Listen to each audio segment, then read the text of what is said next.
آخر کار گل نے ایمر کو صاف الفاظ میں انکار کر دیا، کہہ دیا کہ دیکھو ایمر، جیسا تم سوچ رہو ایسا کچھ بھی نہیں ہو سکتا، بہتر یہی ہوگا کہ اپنی زندگی سے دور چلے جائیں، میں کبھی بھی آپ کے بارے میں نہیں سوچ سکتی۔ آنے والے ساتھ میں اب کیا ہوگا؟ کیا ایمر گل کی بات مان کر اسے اپنے آپ کو ہمیشہ کے لیے دور کر لے گا؟ نیکسٹ ایپیسوڈ کے اندر آپ لوگوں کو دکھایا جائے گا کہ جو گل کی بھابی ہے اس نے بھی ڈیسائیڈ کر لیا ہے کہ بس گل کی شادی کروانی ہے، کسی کے ساتھ بھی ہو، بس ہو جائے، یہ گھر چھوڑ کر چلی جائے۔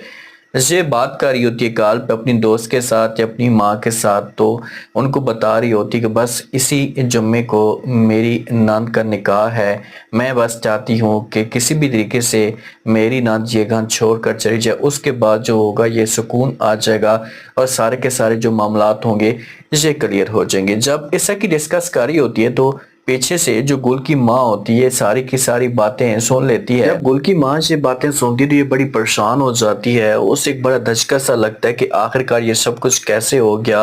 اور کیوں ہو گیا۔ وہ پریشان ہو کر یہاں سے چلی جاتی ہے۔ اب اسے تکلیف تو ہوتی ہے، لیکن اس سے پہلے ایمر نے خود بھی اپنی محبت کا اظہار کیا تھا گل کی ماں کے سامنے، اسے بتا دیا تھا کہ میں محبت کرتا ہوں، گل کے ساتھ شادی کرنا چاہتا ہوں، لیکن آگے سے جو ماں تھی اس نے کہا تھا کہ اس بارے میں کچھ بھی نہیں کہہ سکتی، اگر گل آپ کے ساتھ شادی کرنا چاہتی تو کسی قسم کا کوئی بھی اعتراض نہیں۔ اب یہ پریشان ہو کر اپنے روم میں جا کر بیٹھ جاتی ہے، چہرے کے اوپر اداسی ہوتی ہے۔ جب گل اسے پریشان دیکھتی ہے تو اس کے پاس آتی ہے، اس سے پوچھنا شروع کر دیتی ہے، کہتی ہے کہ ماں جی کیا وجہ ہے، آپ اتنی پریشان اتنی اداس کیوں ہیں؟ تو آگے سے جو ماں ہوتی ہے یہ ایسا ایسا سب کچھ بتانا شروع کر دیتی، اسے کہتی کہ دیکھیں کہ تمہاری جو بھابی ہے اور جو تمہارا بھائی ہے انہوں نے ڈیسائیڈ کر لیا ہے۔ تو گل جب یہ بات سنتی تو اپنی ماں کو فوراً جواب دیتی اور کہتی کیا ڈیسائیڈ کر لیا ہے؟ تو ماں کہتی کہ تمہاری بھابی نے جو وہ تمہاری اور ایمر کی بات کلیئر کر لی ہے اور وہ چاہتی ہے کہ اسی ہفتے آپ دونوں کا نکاح ہو جائے۔ جب یہ باتیں ماں سنتی ہے، جب یہ باتیں گل سنتی ہے تو گل یہاں پر صاف الفاظ میں انکار کر دے گی اور بولے گی کہ نہیں امی جان یہ سب کچھ کیسے ہو سکتا ہے، انہوں نے مجھ سے پوچھا کیوں نہیں ہے، میری زندگی کا معاملہ ہے، میرا پرسنل معاملہ ہے، میں اتنی آسانی کے ساتھ یہ بات نہیں مان سکتی۔ تو ماں یہاں پر سمجھانے کی کوشش کرے، ماں بار بار سمجھائے گی اور بولے گی کہ دیکھو بیٹا اس میں کوئی غلط بات تو نہیں ہے، اگر آپ کی شادی ہو جاتی ہے ایمر کے ساتھ تو میں آپ کو اتنا بتا دوں کہ ایمر بہت ہی اچھا ہے اور آپ کو خوش بھی رکھے گا، آپ اس کے ساتھ شادی کر لیں۔ لیکن گل انکار کرے گی اور کہے گی بس جو بات میں نے کرنی تھی کر لی ہے، میں فی الحال شادی نہیں کر سکتے چاہے جو کچھ بھی ہو جائے۔ اگر بھائی آ کر مجھ سے بات بھی کرتا ہے، آ کر چاہے وہ بھابی بات کرتی کوئی بھی بات کرتا ہے، میرے پر پریشر بھی ڈالتے ہیں، تو میں ان کی باتوں میں نہیں آؤں گی۔ ماں کا دل ہے کہ گل کی شادی ایمر کے ساتھ ہو، کیونکہ ماں کو تو اس بات کا پتہ ہے کہ ایمر کتنا اچھا انسان ہے اور کس طرح سے وہ گل کو خوش رکھ سکتا ہے، تو اسی وجہ سے وہ خود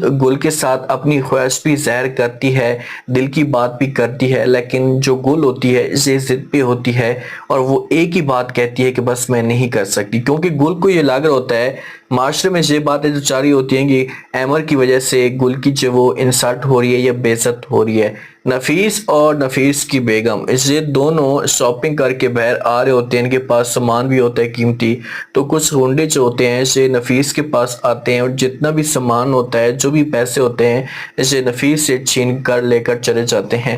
یہ دونوں گھر میں کنگال ہو کر جاتے ہیں تو ساری کی ساری فیملی وہاں پر جمع ہو جاتی ہے۔ جب فیملی کو پتہ چلتا ہے تو نفیس اپنی ماں کے ساتھ اس ٹاپک پہ بات بھی کرتا ہے، اپنی ماں کو سب کچھ بتا دیتا ہے کہ امی جان یہ چیزیں ہوئی ہیں اور مجھے لگ رہا ہے کہ اس کے پیچھے کوئی مخبر ہو سکتا ہے، کسی نے خود جان بوجھ کر سب کچھ کیا ہو یا کسی کو کچھ پتہ ہو۔ جب یہ باتیں ماں سنتی تو ماں بڑی کنفیوز ہو جاتی ہے اور جہاں پر فوراً نفیس کو جواب دیتی اور کہتی کون مخبر ہو سکتا ہے اور کون اس طرح کا کام کر سکتا ہے آپ کی بیگم اور آپ کے علاوہ۔ جب یہ باتیں نفیس سنے گا تو اپنی ماں کی طرف دیکھنا شروع کر دے گا، ماں کو بولے گا کیسا کیسے ہو سکتا ہے، آپ اس سے کی باتیں مت کریں، آپ میری بیگم کے اوپر الزام لگا رہی ہیں۔ تو ماں یہاں پر جو ہوگی یہ جواب دے گی نفیس کو اور بولے گی کہ اور کون کر سکتا ہے، مجھے بتاؤ تو صحیح، اور کون آپ کا دشمن ہے، اس سے کون اس کی سازش چل سکتا ہے، بس میرا کام تھا آپ کو بتانا، میں نے آپ کو بتا دیا، آگے آپ کی اپنی مرضی، آپ میری باتوں کے اوپر یقین کریں یا نہ کریں۔ یہ ہو سکتا ہے کہ نفیس کی جو بیگم ہے پنکی، اسے چالیں چل سکتی ہو، اس نے کسی قسم کی کوئی بھی گیم ڈالی، کیونکہ پنکی ہے تو خار دماغ، اور جس حساب سے پنکی کے اوپر یہ الزام لگایا جا رہا ہے، اگر پنکی نے کچھ بھی نہیں کیا تو پنکی جو ہوگی اسے نفیس کی ماں کو منہ توڑ جواب دے گی، اس سے بولے گی کہ آپ جھوٹا الزام لگا رہی ہیں، ایسا کچھ نہیں، اگر آپ کے پاس ثبوت ہیں تو ثبوت دیں اور پھر جا کر جو میرے اوپر بات کریں۔ ایمر جو ہوتا ہے نا، ایمر گل کو بار بار کالیں کرتا ہے تو گل اس حساب سے اس کے ساتھ بات تک نہیں کرتی، تو بڑا پریشان سا ہو جاتا ہے ایمر، تو اسے گل کے گھر میں پہنچ جاتا ہے اور گل کے ساتھ باتیں کرنا شروع کر دیتا ہے۔ گل کو کہتا ہے گل میں آپ کے ساتھ ایک بات کرنا چاہتا ہوں۔ گل کہتی کہ جی بولیں کیا بات کرنا چاہتے ہیں، تو ایمر کہتا ہے کہ میں آپ کے ساتھ شادی کرنا چاہتا ہوں، تو صاف الفاظ میں جو گل ہوتی ہے اسے انکار کر دیتی ہے۔ ایمر کو کہتی کہ ایمر آپ کو نہیں لگتا کہ آپ کی وجہ سے پہلے بھی میں بدنام ہو چکی ہوں، آپ کی وجہ سے پہلے بھی میں بہت سے ذلیل اور خوار ہو چکی ہوں، تو اس لیے بہتر یہی ہوگا کہ آپ ہمیشہ کے لیے سب کچھ بھول جائیں اور مجھے اپنے حال پہ چھوڑ دیں، کیوں میری زندگی کو آپ برباد کرنا چاہتے ہیں۔ جب یہ بات ایمر سنے گا تو اسے بولے گا گل کو، اس سے کہے گا کہ بھئی آخر کار تمہیں ہوا کیا ہے، مجھے بتاؤ تو صحیح، تو انکار کر دے گی گل اور بولے گی بھئی اس بات کو آپ چھوڑ دیں، اس ٹاپک کو اپنے دماغ سے نکال دیں، بس جتنا میں نے کہنا تھا کہہ دیے، اگر آپ مجھے خوش دیکھنا چاہتے ہیں تو میری زندگی سے دور چلے جائیں، کیونکہ میں آپ کے ساتھ آگے مزید نہیں بڑھ سکتی۔ تو مایوس ہو کر یہاں سے ایمر چلا جائے گا۔ جب ایمر گھر میں جاتا ہے تو بڑا پریشان سا ہو جاتا ہے، چہرے کے اوپر اداسی ہوتی ہے۔ والد جب اسے پریشان دیکھتا ہے تو اس سے پوچھنا شروع کر دیتا ہے اور کہتا ہے کہ بیٹا کیا ہوا، آپ اتنے اداس سے اتنے پریشان کس وجہ سے ہیں۔ تو آگے سے جب یہ باتیں ایمر سنے گا تو ایمر جو ہوگا سے اپنے والد کو سب کچھ بتانا شروع کر دے گا۔ والد کو بولے گا کہ جو گل تھی، آپ لوگ تو یہی چیزیں چاہتے تھے، امی جان جو تھی وہ بھی یہی چیزیں چاہتی تھی کہ بس کسی بھی طریقے سے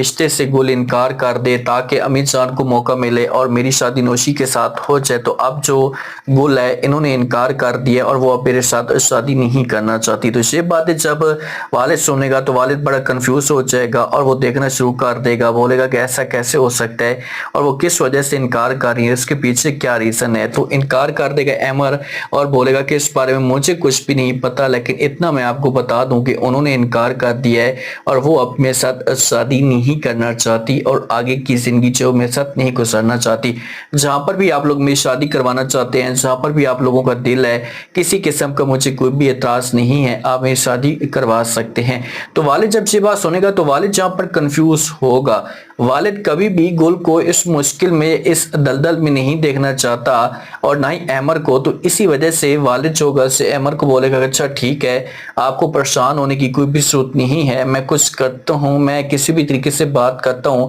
اور مجھے پورا یقین ہے کہ سب کچھ ٹھیک ہو جائے گا۔ اور صحیح والد جائے گا، جا کر گل کے ساتھ، گل کی ماں کے ساتھ یا گل کی فیملی کے ساتھ بات کرے گا کہ دیکھیں کہ میرے بیٹے کی زندگی کا مسئلہ ہے، میرا بیٹا گل کے ساتھ محبت کرتا ہے، تو آپ لوگوں کا حق بنتا ہے کہ آپ جو وہ اس بات کو ایکسیپٹ کریں اور گل کو بولیں کہ ایمر کے ساتھ شادی کرے، اور گل کو بھی پیار سے سمجھائے گا کہ میرا بیٹا آپ کے ساتھ محبت کرتا ہے، آپ کے ساتھ زندگی گزارنا چاہتا ہے، تو پلیز آپ اس کی زندگی کو برباد مت کریں۔ اس طرح سے بات جو ہوگی یہ چلنا شروع ہو جائے گی۔ آپ دیکھتے ہیں کہ آگے سے ایمر کا کیا ریسپانس آتا ہے، کیا ایمر جو ہوگا سے نوشی کے ساتھ شادی کرنے کے لیے تیار ہو جائے گا۔